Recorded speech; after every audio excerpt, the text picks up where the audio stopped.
दोस्तों, जैसा कि आप टच स्क्रीन टेक्नोलॉजी को आए दिन चेंज होता देख रहे हैं, आपने मल्टी टच के बारे में तो सुना ही होगा, लेकिन कुछ अरसे से आप एप्पल के 3D टच के बारे में बहुत सुन रहे होंगे और आपके दिमाग में ये सवाल जरूर होगा कि 3D टच क्या है, इसका फायदा क्या है और ये कैसे काम करता है। तो ये वीडियो देखते रहिए।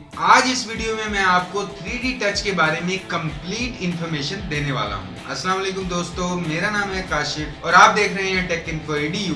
तो चलिए शुरू करते हैं। तो दोस्तों, सबसे पहले तो हमारा जानना जरूरी है टच स्क्रीन के बारे में। तो टच स्क्रीन दो तरह की होती हैं, एक है रेजिस्टिव और दूसरी है कैपेसिटिव।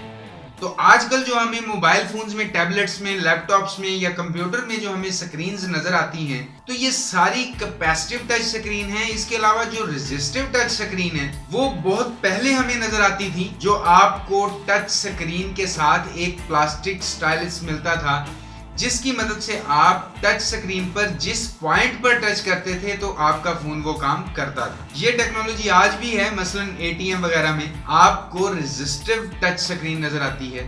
तो ये तो बात हो गई टच स्क्रीन की। उसके बाद आई मल्टी टच स्क्रीन। इसे एप्पल ने इस्तेमाल किया था अपने पहले आईफोन में, जिसमें आपका फोन एक साथ 2 उंगलियों को डिटेक्ट कर सकता था और रेटिव मूवमेंट की मदद से आप उसे इस्तेमाल कर सकते थे किसी पिक्चर को जूम करने के लिए, छोटा करने के लिए या स्वाइप करने के लिए। अब हम बात करते हैं नई टेक्नोलॉजी के बारे में, जिसके बारे में आपने बहुत सुना होगा, 3D टच।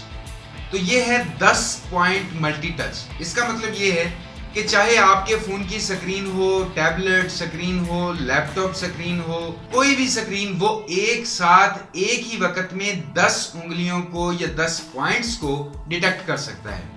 और इस टेक्नोलॉजी को एप्पल ने पहली दफा 6s आईफोन और 6s प्लस में लॉन्च किया था। आपको पता होगा इससे पहले भी एप्पल की एक वॉच आई थी, उसमें फोर्स टच के नाम से उसे लॉन्च किया गया था। तो कुछ लोगों ने कहा कि फोर्स टच के नाम को ही बदलकर उसका नाम 3D टच रख दिया गया है। तो दोस्तों, ऐसा बिल्कुल नहीं है, क्योंकि इसमें स्क्रीन के नीचे बहुत छोटे सेंसर्स लगे हुए हैं और वो सेंसर आपने कहां टच किया उसे डिटेक्ट करते हैं।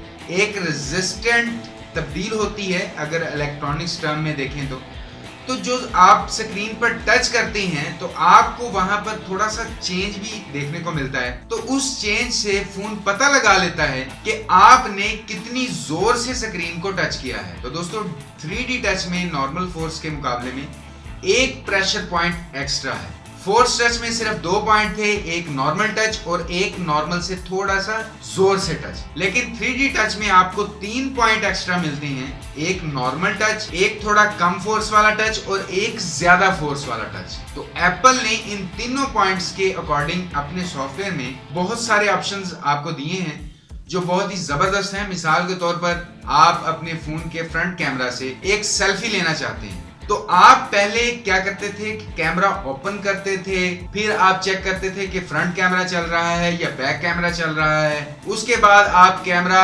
ऑप्शंस की मदद से फ्रंट कैमरा ऑन करते थे और उसके बाद आप सेल्फी बना पाते थे। लेकिन फोर्स टच में क्या है कि सिर्फ आप कैमरा आइकन पर जोर से टच कीजिए, आपके सामने एक मेन्यू लिस्ट निकल कर आ जाती है, जिसमें आपको मुख्तलिफ ऑप्शन मिल जाते हैं। चाहे सेल्फी बनानी हो, बैक कैमरा से पिक्चर लेनी हो, वीडियो बनानी हो या कोई और काम करना हो, तो आप उस लिस्ट में से जो भी काम करना चाहते हैं डायरेक्ट बटन दबाएं और उसी काम पर पहुंच जाएं। तो दोस्तों, ये शॉर्टकट्स आपको हर एप्पल के लेटेस्ट फोन में मिलेंगे और आहिस्ता आहिस्ता बाकी कंपनियां भी इन ऑप्शन को अपने सॉफ्टवेयर में ऐड कर रही हैं और आने वाले वक्त में आपको सभी फोन्स में ये शॉर्टकट्स मिलेंगे और आप बहुत आसानी के साथ एक ही क्लिक में अपना मतलूबा काम कर पाएंगे, जिस काम के लिए आपको 3 से 4 क्लिक्स की जरूरत पड़ती थी। तो दोस्तों, मुझे उम्मीद है कि आप इस वीडियो में समझ पाए होंगे कि 3D टच क्या है, कैसे काम करता है और इसका फायदा क्या है। तो मुझे उम्मीद है कि वीडियो आपको पसंद आई होगी। वीडियो देखने के लिए आपका बहुत बहुत शुक्रिया और अगर आपका कोई भी सवाल हो या राय हो तो वीडियो के नीचे कमेंट जरूर कीजिएगा। और अगर अभी तक आपने टेक इन्फो एडीयू को सब्सक्राइब नहीं किया तो प्लीज वीडियो को लाइक और अपने दोस्तों के साथ शेयर करने के साथ साथ टेक इन्फो एडीयू को सब्सक्राइब कर लीजिए, क्योंकि मैं आपके लिए डेली यहाँ पर इसी तरह की टेक वीडियोज लेकर आता रहता हूँ। तो अभी के लिए इस वीडियो में इतना ही। नेक्स्ट वीडियो में इंशाल्लाह मुलाकात होगी। अपना ख्याल रखिएगा। अल्लाह हाफ़िज़।